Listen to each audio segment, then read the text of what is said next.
என் முத்தான முதற்கண் வணக்கத்தை சொத்தாக உரிதாக்கி என் உரையை தொடங்குகிறேன். நடுவர் அவர்களே, இன்றைய இளைஞர்கள் பொழுதை வெட்டியா கழிக்கிறாங்கன்னு யார் சொன்னா?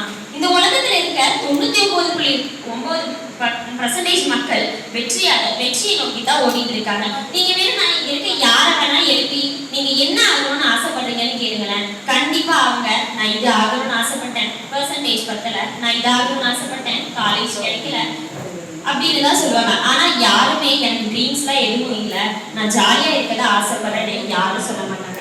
இளமையே இன்பம், இளமையே செல்வம் அப்படின்னு சொன்னவங்க தான் பாரதியார். அந்த இளமையை சரியாக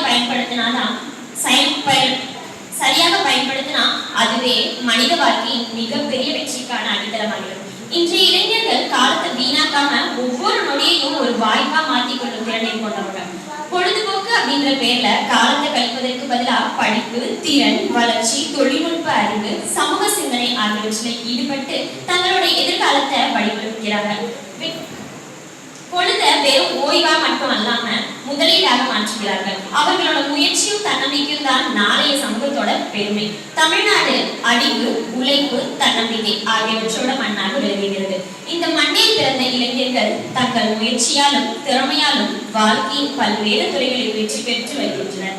ChatGPTல நான் பாயிண்ட்ஸ் எடுத்து வரேன்னு நினைச்சாலே உள்ள இருக்குதுங்களா, ரொம்ப கடினமான சிறு வயதிலே பயிற்சி எடுத்துக்கிட்டு இப்ப கூல் கேப்டன் அப்படின்னு கூப்பிடுறாங்கன்னா அது சும்மா கிடைச்சிடாது. அவர் கிரிக்கெட்ல இந்திய அணியோட கேப்டன் மட்டும் இல்லாம 2007 T20 உலகக்கோப்பை, 2011 உலகக்கோப்பை, T2030 சாம்பியன்ஷிப்ஸ் அப்படின்ற இப்போ வரைக்குமே அவரோட வெற்றி நோக்கி முன்னேறிட்டு தான் இருக்காரு.